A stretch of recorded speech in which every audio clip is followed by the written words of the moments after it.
Good afternoon. This is Lynn Vincent, the Vice Chairman of the Supply Contract Management Institute, and with me is Tom Reed, our President of the Institute. And today we're going to be talking about the leadership initiative and how important it is in subcontract management.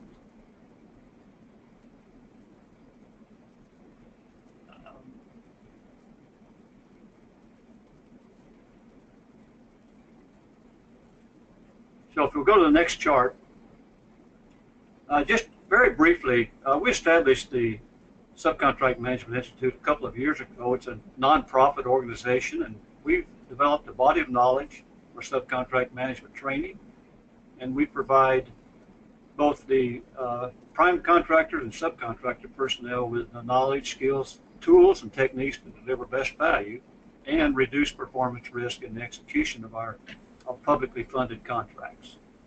Our value proposition on the next chart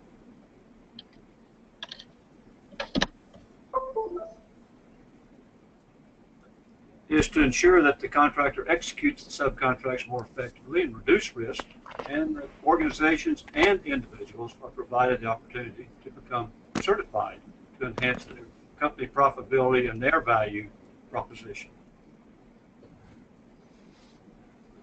Next chart.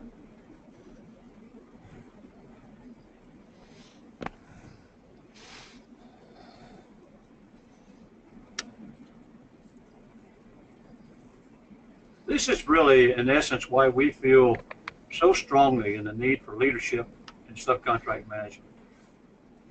First of all, we believe that people and not processes and technology really make the difference in the workplace. We've seen, Tom and I and the Subcontract Institute team, and I've seen it through my whole career, and I'm sure you have too many failures in leadership at some level in the organization, whether it's at the top of the organization or in teams. So we believe that you can expand your personal leadership competence, and this webinar is intended to help you do that.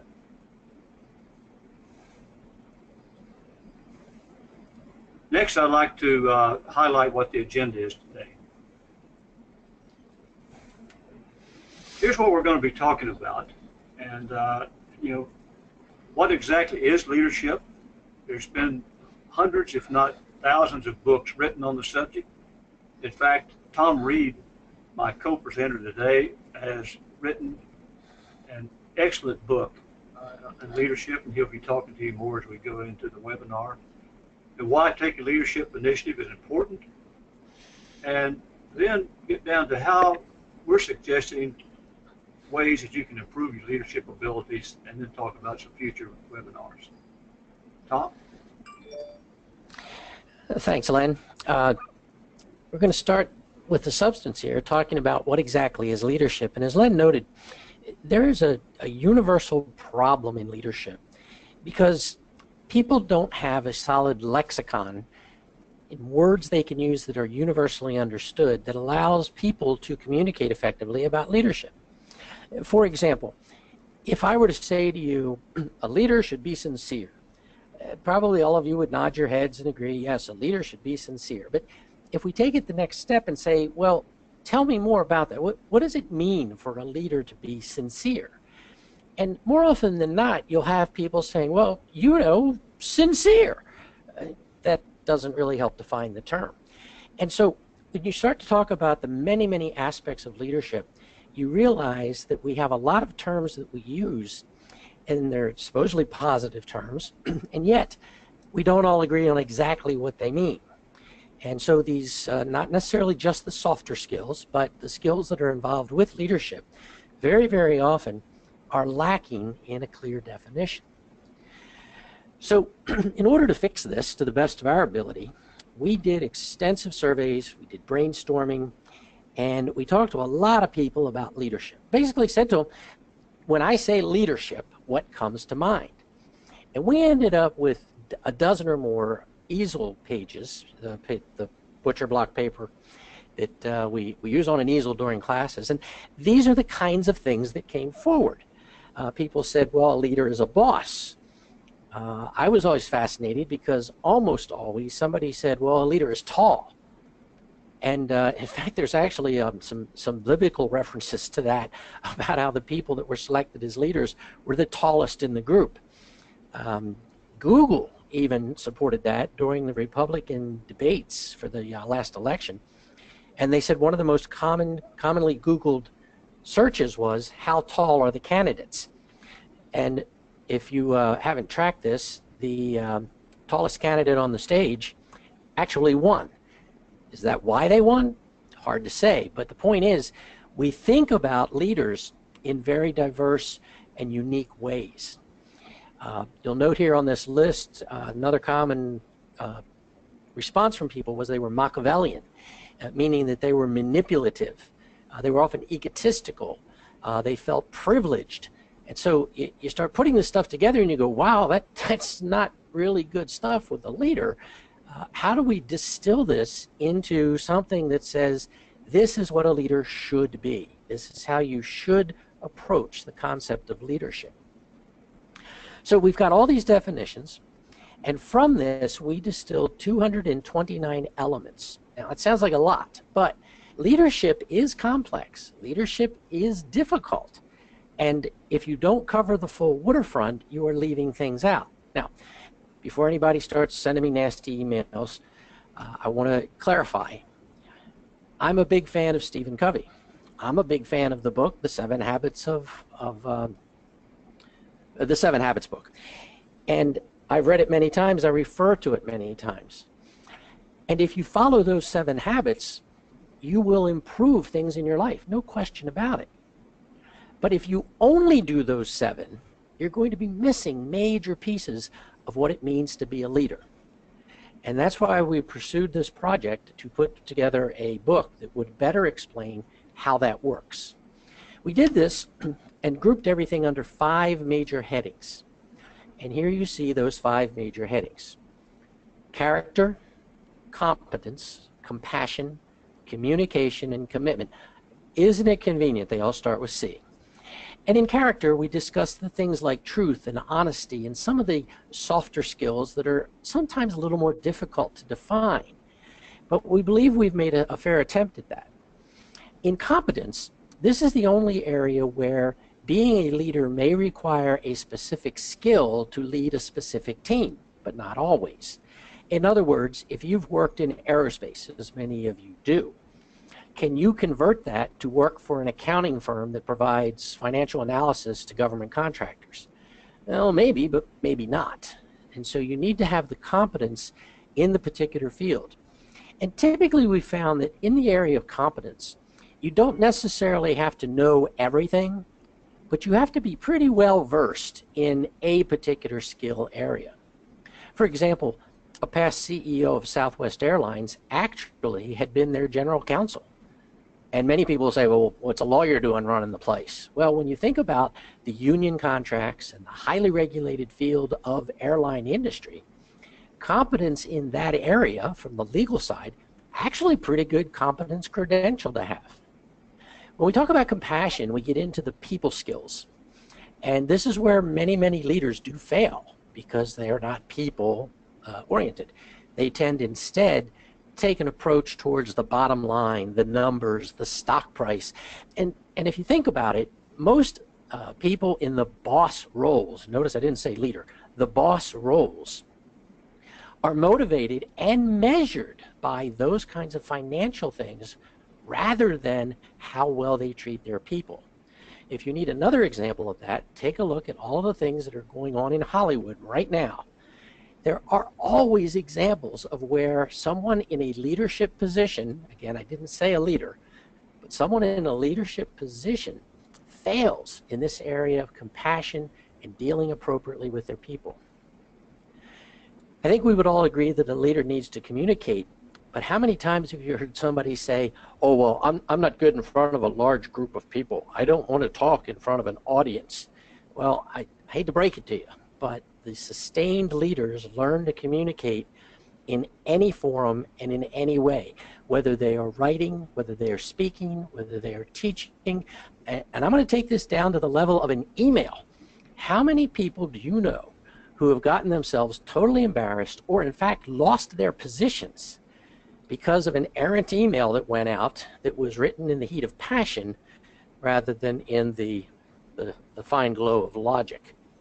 So a leader's got to be able to communicate, and they also need to understand that in today's society, the electronic communications that go out, and I don't know about you, if you watch any of the news shows, and I don't care what channel you watch or any of that, I'm just saying, these all seem to take place in 3 minutes or less. And I don't know about you all, but from my perspective, there's very little that I can explain in any comprehensive fashion in 3 minutes. So you're reduced to these sound bites. Now, we can like that or not. That's not the point. The point is that's how information is communicated, in these sound bites. And the leader will train themselves in many, many different communication skills, including in areas of negotiation, including in areas of talking to shareholders. I mean, across the board, there's just so many different areas that the leader must communicate and communicate effectively. And the fifth C that we present here is commitment. And this is where the leader must have their vision. They state their mission. They put together the pieces they need to lead the team and inspire the team. If you prefer the term, influence the team to get behind the vision and the mission and proceed towards results. And I want to make a big point about results. Leaders are measured by their results. And some of them are just a flash in the pan because they can produce some quick results, but they can't sustain it. And in the area of subcontract management specifically, if you do not sustain the leadership, if you do not build the relationship with your subcontracting team, and that's down to the level of suppliers. We're using subcontracts here in the broadest possible context. You bring that to the table and build the relationship, and you are committed to working with these folks and helping them lead their organizations better. This is so, so very important. I personally have a client that calls me in periodically. They have some project, some program they're working on. It's got a problem. They ask me to take a look at it. We study it. We ask questions. We just investigate thoroughly. And in almost every case, a significant part of the problem is with a subcontractor. They didn't pay enough attention. They didn't get enough information when they solicited the proposal from the subcontractor. They didn't manage the subcontractor. They simply didn't pay attention. And when you think about 60 to 80% of your prime dollars flowing to your subs, to not pay 60 to 80% of your management attention to the subs, it's just unwise business. You've got to focus on the team and be committed with them and get their commitment to you so that your entire project is successful. So those are the 5 major headings we talk about with leadership. Tom, can I just Yes, interject something here? Sure. I mean, I love these 5 major headings because they really do capture the essence of, you know, what leadership is made of. But, you know, in my own case, leadership is a competence that you can learn. You either have character or you don't, in some cases. You'll have compassion or you don't. You can learn to communicate, and certainly you have a commitment or you don't. But leadership today is a competency that can be learned.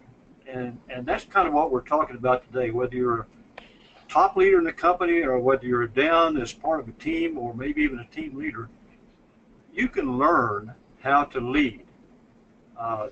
Observation, reading Tom's book, for example, we would suggest that you do, but you can learn it. And a lot of observation, in my case, in my career, has been to take the good things that I can internalize in terms of this compassion, communication, and commitment. Hopefully I had the character to start with, and learn those and internalize those that you can go forward with, and discount those things that you just don't see, that you want to have or see that's not good leadership. Those are excellent points, Len, and I'm glad you brought them out. I am a firm believer that you can learn to be a better leader. And some people don't aspire to that. They don't want to have 1,000 people reporting to them. That's great. We need positive individual contributors at every level. But think about it in these terms. No matter who else you do or do not lead, you always lead yourself. And even in the area of character, where you would hope people bring that to the table initially, character is reflected in the choices you make, in the decisions that you make. And you can learn to make better decisions. You can follow higher principles that will help guide how you make decisions. So, yeah, it can be harder for some people than others, depending on what they bring to the table. But I'm totally on board with what Len is saying. You can learn to be a better leader. No question about it.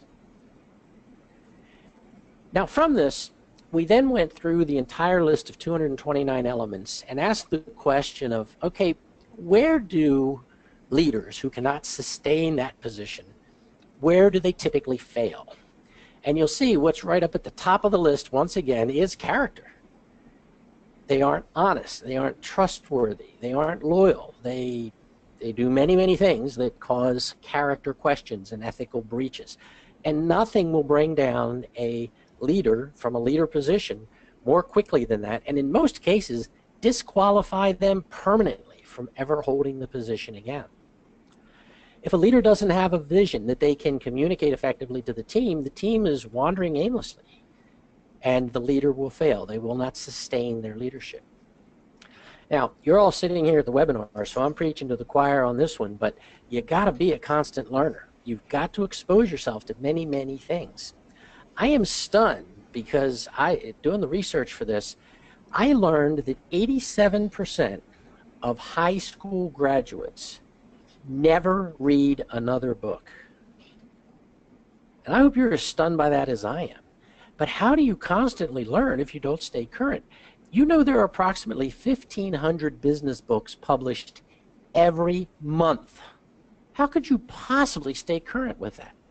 Well, the sustained leader is going to figure that out, and they're going to at least read something. Some later statistics that I've learned is that some of the most prominent leaders, those who are considered the best leaders, will read 60 books a year. Now, I'm going to confess right up front, I'm not that ambitious. My goal is 35.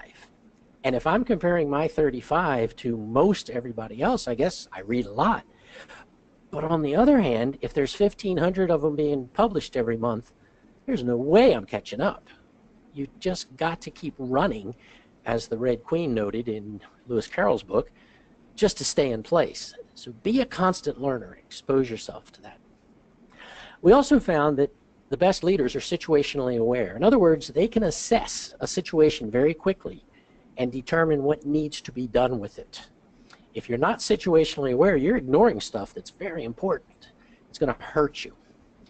The next step is decisive, being able to make the decision. They don't get paralyzed through constant analysis, and they can make a quick decision, an informed decision, and they're comfortable making a decision when they don't have 100% of the information. In truth, it is the extremely rare decision you have to make where you do have 100% of the information. But you still have to be decisive, you still have to move, you have to make progress. Now, focus and discipline is another area. We've seen some companies who just expand and expand and expand, and then suddenly they fail. And what happened was their core duties, their core responsibilities, they lost focus. And they got too dissipated with so many other things going on. And in fact, I'll give you a good example again today. The news is just wonderful to explore leadership. When you boil things that appear in the news down, in almost every case, it reflects a failure in leadership. And right now, you've got a major, major company, a defense contractor, General Electric, scaling back. They have gotten themselves so far flung right now, and they're now selling off pieces and just divesting things. They're coming back to their focus, which I personally think is an excellent move for them. I'm certainly not qualified to run GE myself, but from the outside looking in, they are refocusing, and they're doing it with discipline, and that's important. And the last thing on this list of 7, it's the essential leadership journey checkpoints, is the development of new leaders. Once you learn these things, it's incumbent on you to share them. Now, let me put that in the subcontract context again. most of you know that SCMI runs a training and certification program for subcontract administrators. And what is intriguing to us is the number of times that we actually have subcontractors of the client come to the classes. They bring their subcontractors in and say, you need to learn this too. You need to understand how this process works. Len, you were just with one of our clients last week at was a graduation ceremony for the people that we were certifying. You care to share the thoughts you had about the number of subcontractors from this company that were in attendance?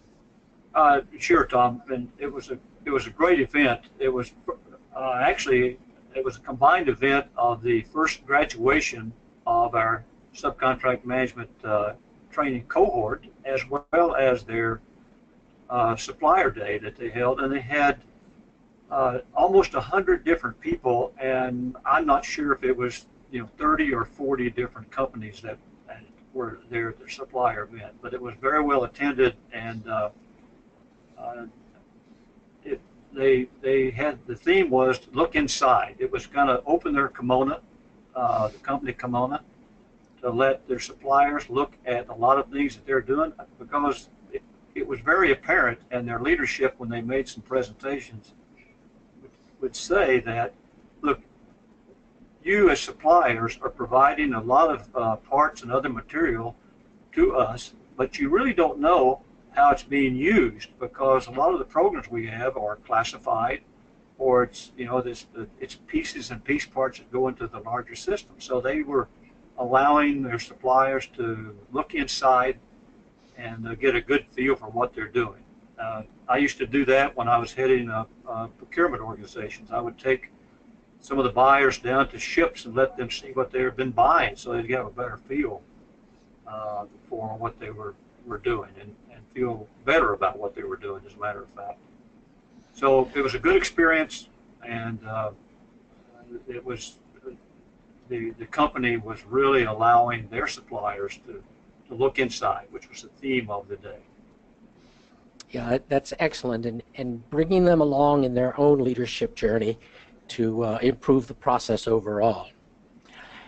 So with that in mind, Len, keep the floor, and let's talk about the development of teams and the subcontract management team and that process. Yeah, I like this particular chart, and you, because I hope that you, whether you're a top leader in your organization or whether you're part of a team, you can find yourself in this organization, because whether you're a prime or whether you're a subcontract, you have a subcontract, you can find yourself, and it is a team effort. And I think today, in particular, this not only is kind of the world changing, if you will, and the economy is changing, but we're now multitaskers. All of you, I'm sure, are multitaskers. Everybody in these various blocks are multitaskers with various projects, competing priorities, and you've got to be relationship managers, whether it's internal to your organization, your company, your organization, or whether it's external, whether you're prime to a subs to your own vendors. So there's a lot of internal interactions of the organization between the buyers and the sellers, and managing risk, financial arrangements, compliance and oversight, just to name a few that's going on. So it's not only complex, but the federal contracting is also getting increasingly sophisticated, with even more oversight, as most of you probably out there know. The numbers are bigger and the stakes are higher, and some of these transactions, even Tom said, 60 to 80% of the dollars are kind of flowing down, kind of underneath, and this, like the iceberg analogy, beneath the surface here. And so these relationships and the actions were undreamed of just a few years ago. Next. So we're going to talk, and I'm going to talk a lot about teams, because we work in teams more today than we probably ever have. And I think you're out there, I don't know who all of you are yet, but hopefully that you are part of a team, and I'm sure that you are. Maybe some of you are even team leaders. But there's this is just some common problems associated with teams.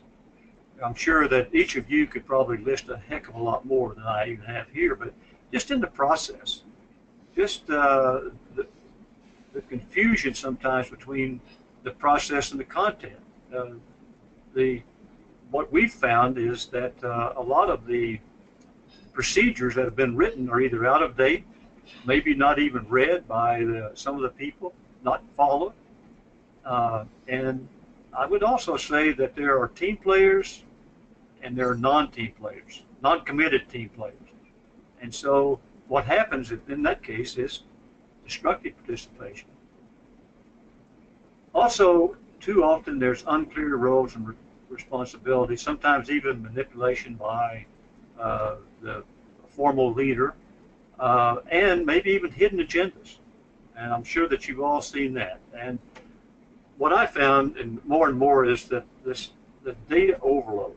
I mean, it's just not only just in terms of what you're doing, but just the email, the phone calls, the texts. All of a sudden, your wheels are spinning, I can tell you, and there's confusion out there. I've seen it over and over, and I've probably been guilty of some of these poorly planned meetings myself in my career, and that's not good. I've really tried to learn from that, because it can be a waste of time. You can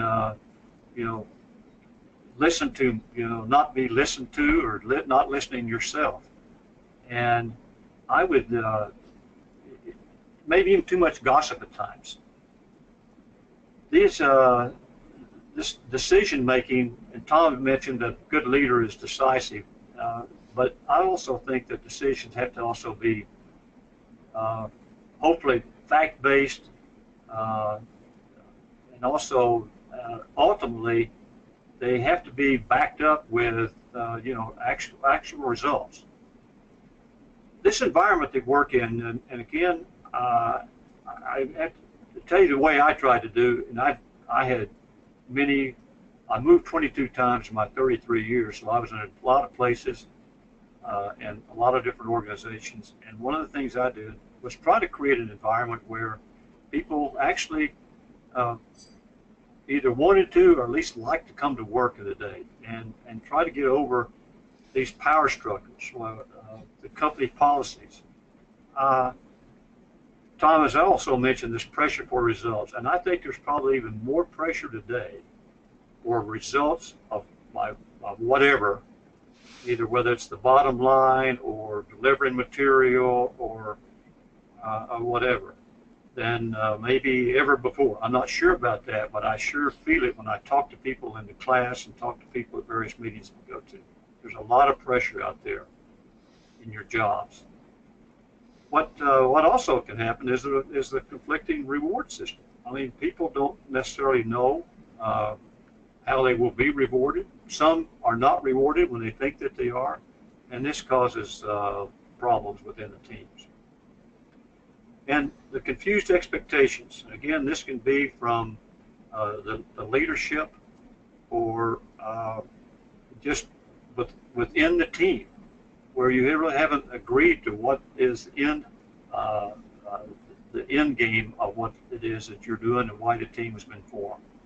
Yeah, Len, if I can jump in there, this Sure. This relates directly to the idea of the leader having the vision. Is your vision of your subcontract organization to get whatever parts you need at the lowest possible price?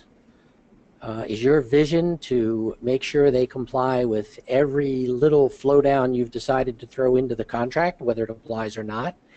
And if you look across a lot of subcontract organizations, you'll see that these confused expectations are rampant because they don't really understand the vision of why the organization exists and what it's trying to achieve in the grander scheme of the overall project plan. So, this all links in terms of the leadership from the top of the organization, as we said, and all down through the various levels, into this team building approach that Len is discussing so well. Well, so sorry to jump in, but no, that's fine. I agree with that. you know, a lot of times it's all about communications and we'll trust, which I'll get to more in a minute. And just the team not well informed, whether it's about the vision or other news about the organization, and they're still facing some of the same problems that they were 60 days ago or 90 days ago because there hasn't been action in terms of trying to mitigate some of those issues. Once you go to the next chart.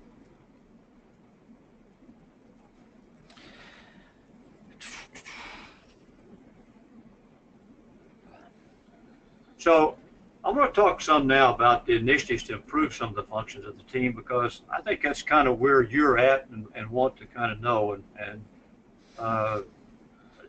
this is where I wish we could see face-to-face and get some real interaction going. But you can always email us here and ask questions about this. But I'd say that there's really 3 points that I'm going to make that I hope will resonate with you. And it's all about this behavior to build trust. In today's world, particularly in companies, and I would say, you know, even the government, trust is an economic driver. It's just not merely a social value.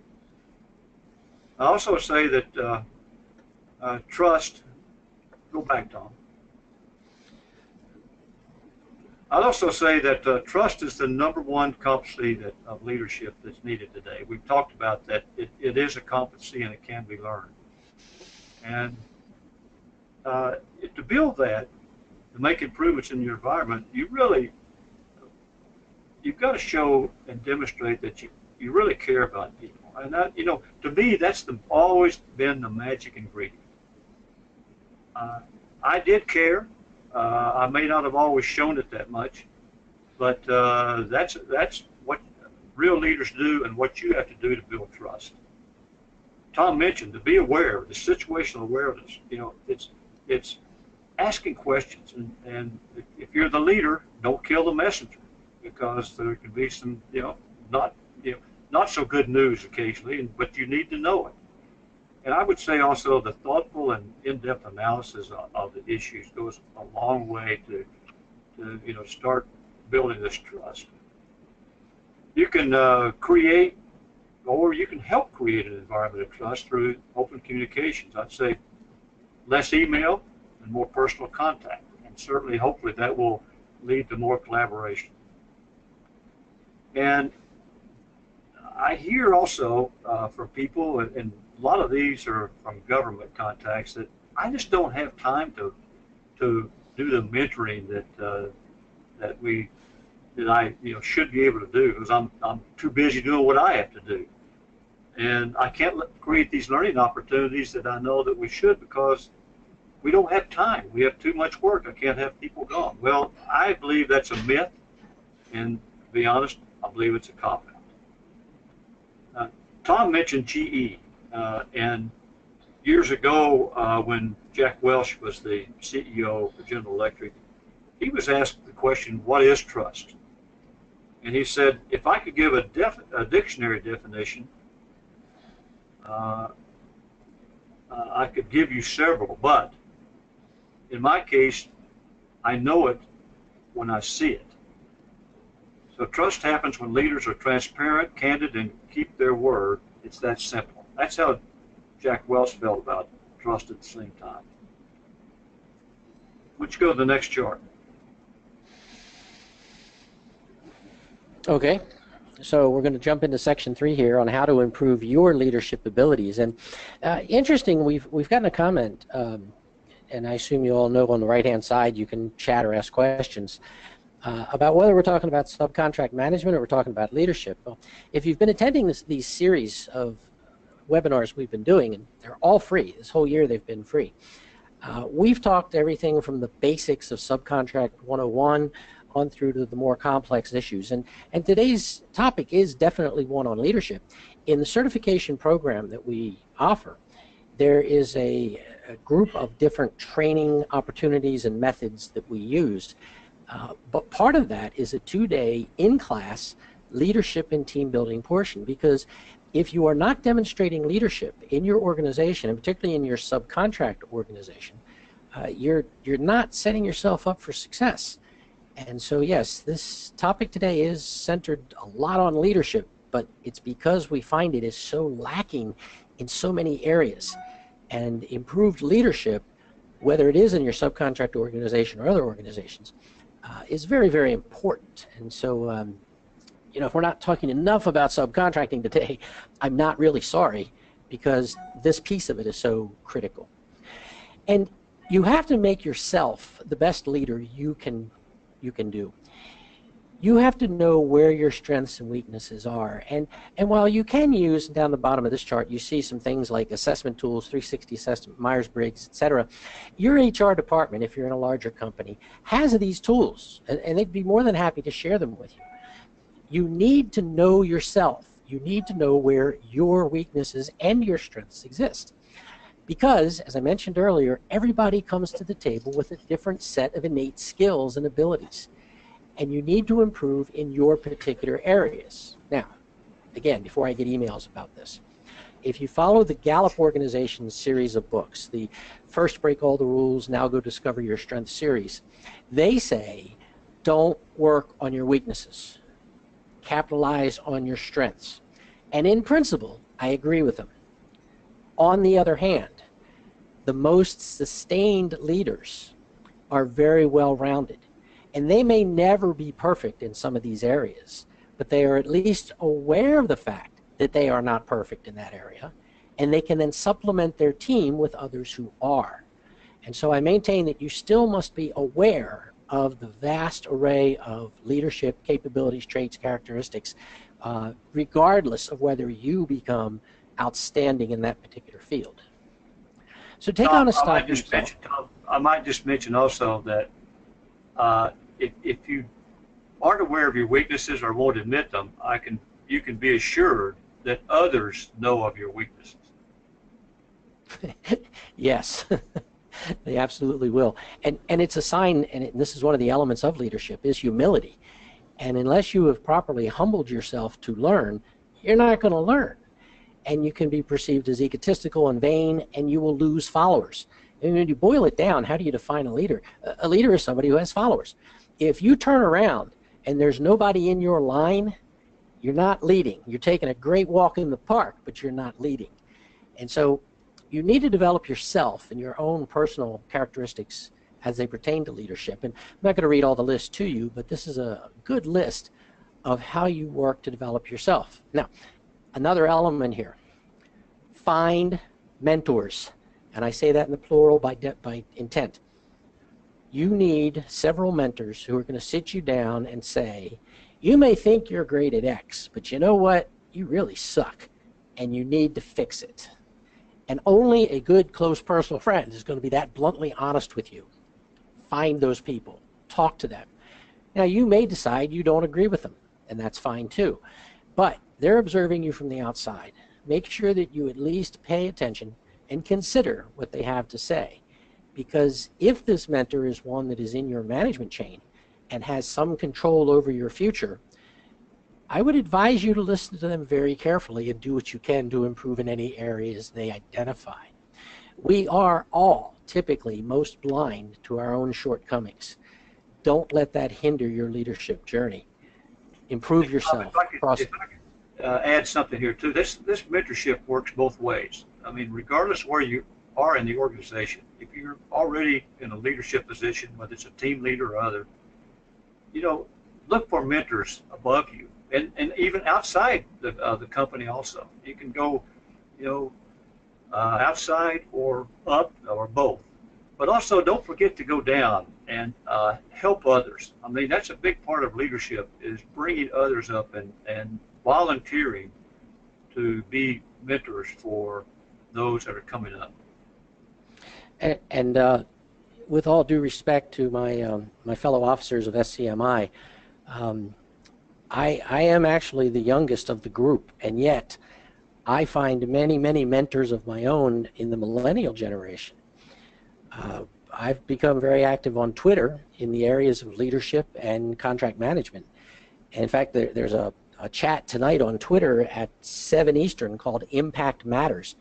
And we do these things because you will become a dinosaur. And you may become a dinosaur at a pretty young age if you're not careful. So Len is absolutely right. Find people in your organization, outside your organization.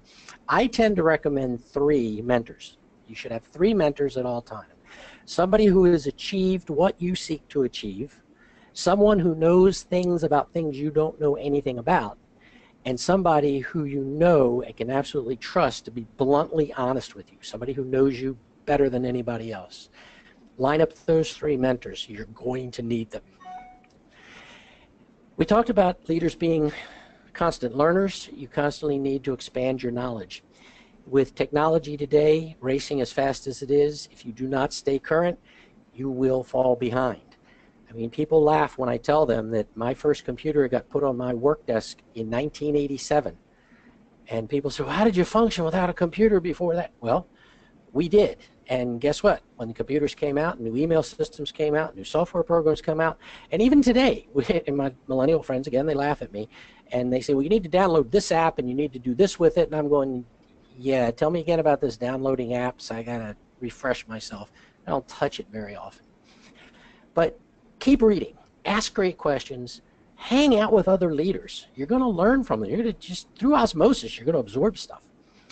Apply 3 levels of thinking, and these are discussed in the book, but you apply critical thinking, systems thinking. How does the whole piece fit together? It's how you avoid unintended consequences when you think about the entire system. And strategic thinking. Where are you going and how you're going to get there? Here's my comment about a mentor, where I recommend 3.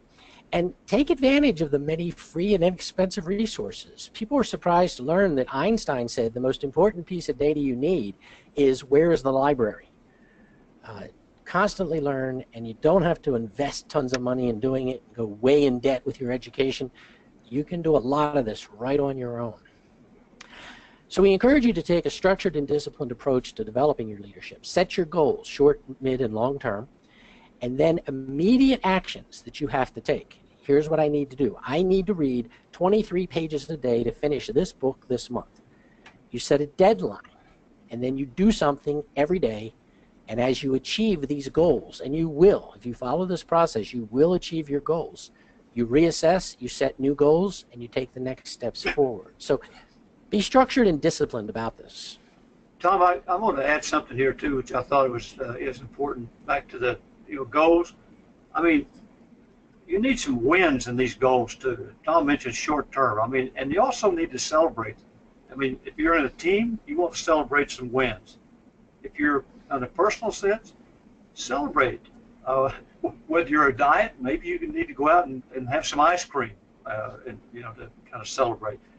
But celebrate so it keeps you motivated to continue trying to achieve whatever goals that you've set. And it could be personal, it could be business.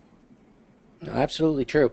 I mentioned in the book that there are exactly as many days of celebration as you choose to have. And if any of you are Seinfeld fans, there's a whole episode of Seinfeld about the constant office parties that's kind of relevant to all that. So celebrate as often as you choose to. You should celebrate some. Let's not overdo it. So how do you develop your personal project plan? And those of you that are familiar with project management skills know this already. Those of you that aren't, I'll discuss it briefly. But whenever you start any project, you have to define the work. And we frequently refer to that as a scope of work or statement of work or performance work statement, take your pick. But it translates into a work breakdown structure. What has to happen and in what order to get to the end of the project. And once you define that WBS, you then need a WBS dictionary where you define the terms. And this is one of the things that we think we've brought forward to the literature on leadership, in that we now have 229 terms that are defined through the WBS dictionary and the structure that was used for the book. You then do your self-assessment. You gather the additional resources that you need to perform the project, which is a better you. You set personal objectives, which are your goals. We talked about that on the prior chart. And then the specific actions you will take. And then you put a due date. I'm going to have 3 books read in 90 days. I'm going to have 3 books read in 60 days. I'm going to attend 3 seminars / webinars in the next night. Whatever it is, specific actions you're going to take, try to do something every day towards those goals and have a due date. And with this due date, you can blow right past it and nobody will know because you didn't share it. I want to encourage you, be public about your goal setting and have someone, a mentor or a good friend, somebody else, hold you accountable. This is why it's great to work together with folks. So have that personal project plan. This is the book we've been talking about. It was released on October 3rd. And within SCMI, for all the certification classes that start now or after this point, this is the book we're going to be using. But if your company is not jumping on the bandwagon just yet to do this, it's available wherever, as I say, wherever fine books are sold. Fine books and this one. But this is what the book cover looks like, and it is available online wherever you tend to buy them. It is 673 pages long because it defines 229 elements. So it's not light reading that you pick up and read cover to cover. So Len, let's talk about the Subcontract Management Certification Program. Yeah, back to Tom's book just for a second. As I told him, you need a work breakdown structure just to read that, which is what I'm doing. I've tried to sign myself so many pages, and it's all good stuff. Thanks, Tom. You bet. Thank you. Let's take just a quick look at the Subcontract Management Certification Program. Just briefly, it's 71 CPE hours of training and 6 months on-the-job demonstration of competencies and technical, which is a very important piece, and I'll come back to that. But this is just, just the event structure of our program. You get individuals are nominated. They're really their names and a lot about them are loaded into our management system. Then they have an online exam to get everybody up to speed because lots of times it's not just subcontract management people in these training classes, but it's also technical people who may or may not know the basics of government contracting. Then we have a 4-day instructional-led training on the subcontract management administration, and then, as Tom mentioned, a 2-day leadership and team building session. Then they have 20 hours of reading their own management policies and a self-study program. What we really want them to do is get familiar, which many aren't, with their own policies. And we actually give them a test on that. Not necessarily specific, but we ask them questions of where do you find the information, so that makes them go back and dig into their own policies. But a very important piece of this is then a 6-month on-the-job demonstration of the competencies.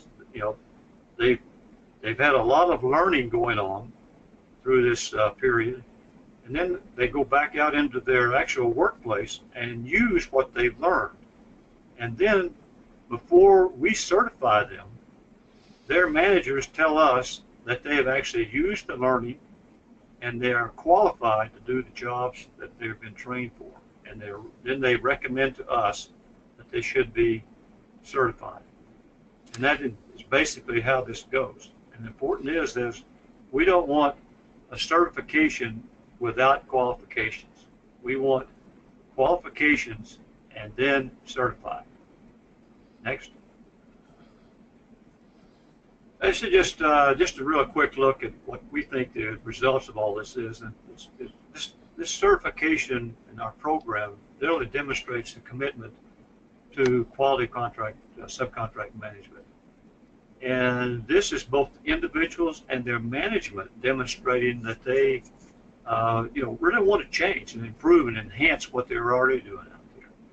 And we really believe that organizations that go through training can expect to attract the best talent and be more effective. And as we've said many times before, it's at the companies where we are engaged, they have a history of better success in their CPSR reviews than they've had in the past. Next. This is just a couple of testimonials from early on that you can read here. So I wanted to thank you on behalf of the entire team for your handling of the 4-day session. The team is sharper and more inspired since your visit. Couldn't have anticipated a better response to your teaching. And I want to thank you. And then another one is the student feedback said that 29 of the 29 would recommend the course for other employees. Well, last Friday, when I attended the supplier day and the graduation, I got a brand new testimonial that I just can't keep from reading. It says, the defense acquisition is a team sport, and the individual said this, said, I heard this quotation from Frank Kendall, the Undersecretary of Defense for Acquisition last summer, and ultimately those words began our relationship with SCMI. They are true to their aim, building competency, elevating our communication styles, and bringing together the world-class talent across our company and our supply base to excellently execute the mission. What stood out to our leadership about the SCMI program was the opportunity to connect our technical representatives and subcontract administrators to foster superb contract management. So that's a pretty strong testimonial, which we're very, very, very proud of. So, Tom? So, if you're interested in certification, one of the most common questions we get is, how can I do it as an individual? This program, when originally designed, was set up for the larger entities, the larger companies, because that's where the need was most acutely felt. There is a split of opinion, and it's interesting to me that the big primes say, oh, we don't need this, we do this great. And the smaller, sometimes primes, sometimes subs go, oh, those guys have no idea what they're doing. Boy, could they use this class. So you see that kind of dichotomy going on there. And so we're in the process now of developing a set of regional classes that will be held around the country to allow the smaller companies that can't put 30 people into a classroom to obtain this certification as well. And if you're interested in this, contact one of our sales reps, and then if you can find 30 candidates, go for it. And keep in mind, as I said, some companies are inviting their subs into the program as well. Then enter into the agreement, we schedule the training, and we get you certified. And as Len pointed out, and I can't emphasize this enough, you don't prove your competency by answering a bunch of multiple guess questions. You do it by demonstrating on the job. This is why we have that 6-month program in there. And so we want to get you started in that process. These are the reps. I handle the Midwest. I've tried to tell my East Coast and West Coast counterparts that it's maritime law that applies. They get 12 miles inland, and beyond that, the territory is all mine. But no, you're welcome to contact any of us, or just contact the SCMI office if you're interested in participating in this. A quick comment about the future sessions. For the rest of this year, we have one next month on November 13th. Jack Hott will be presenting that, closeout issues on subcontracts and purchase orders.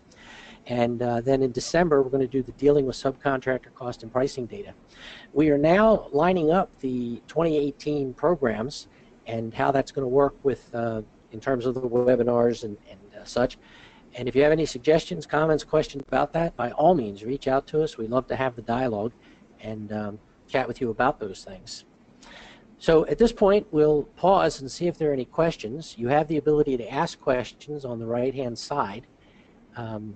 As it stands right now, and it's pretty common for these kind of webinars, we don't get a lot of questions on them, but invariably I'll get an email after the fact with some questions, and that's fine too. Feel free to reach out to us. We're here to help. We are a resource to you. There is a great deal of information available on the website, sc-m-i.org. When you try to use initials in today's online world, you have to use a lot of dashes and things to not confuse yourself with other people. Hey, Tom, while we're waiting yes, to see, we have a question.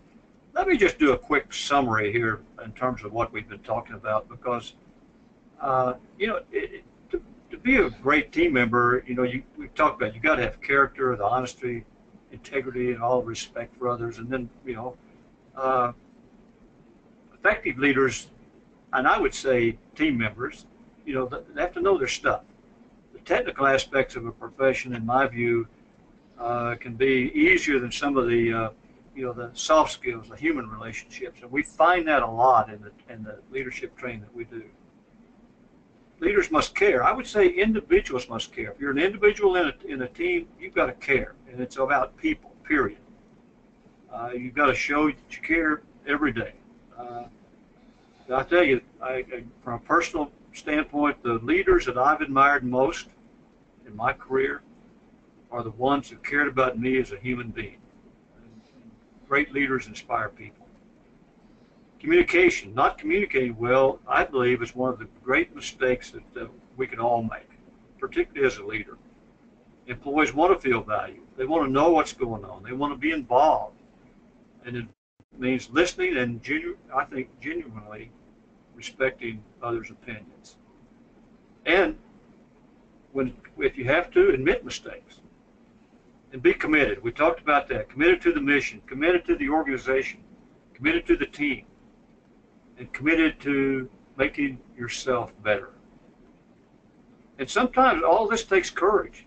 I mean, being able to speak up, it's the stand and speak up and be accountable for your actions. So hopefully you gained some, insight and maybe some tidbits, and hopefully there was a pony in there for many of you there that you can take back to your workplace and actually start beginning this your own self-improvement process in this leadership area. And thank you very much for tuning in. And Len, we did get a comment from someone. We greatly appreciate this. This is not really a question, just wanted to say they enjoyed the webinar. This is a topic that too many people forget. And so thanks for reminding all of us of the important aspects of leadership within the organization. I would venture to say that if you are not happy where you are working right now, if you boil it down, you're going to find there is a leadership issue here. You either do not have leaders you feel you can follow, or you haven't developed your own leadership potential enough to understand the various leadership things that may be going on and just blowing right past you. So to Len's point of working to improve yourself, that is an investment that never goes away, and nobody can ever take that away from you. And so it's important to devote yourself to that kind of improvement. So with that in mind, here's the contact information for SCMI, the website and all. And I can be contacted, Len can be contacted. We feel very passionately about this subject. We have worked in this field for, I hate to admit, 30, 35, 40 years, longer than some of you have been alive, I'm sure. And after all that time, we still feel passionate about this aspect of contract management. And so because of that, we formed SCMI, we developed the certification program, and it's for you. It's for the benefit of the entire industry and you individually, and the same with the leadership resource we've been talking about today. Making you the best you can possibly be, because there's never been another you, there's never going to be another you. And so take your raw talent, take your skills, take your abilities, and find ways to maximize them. We believe this is one way to do that. Well, Len, I don't see any other questions. I really do thank you for your assistance in co-presenting this with me. Your background and experience in the military is so much vaster than any I've been able to experience, and really appreciate everything you bring to the table. So thank you for that. And to all of our attendees, thank you. And we hope you've learned something from this, and take it back to your desk and put it to use, because that's the quickest way to cement it in your own mind. So thank you. We hope to see you next month for the closeout issues on the webinar next month. Len, any other last comment? No, I just appreciate everybody tuning in to us, and thank you, Tom. Very well done. You got it. All right. See you all next month. Thanks again.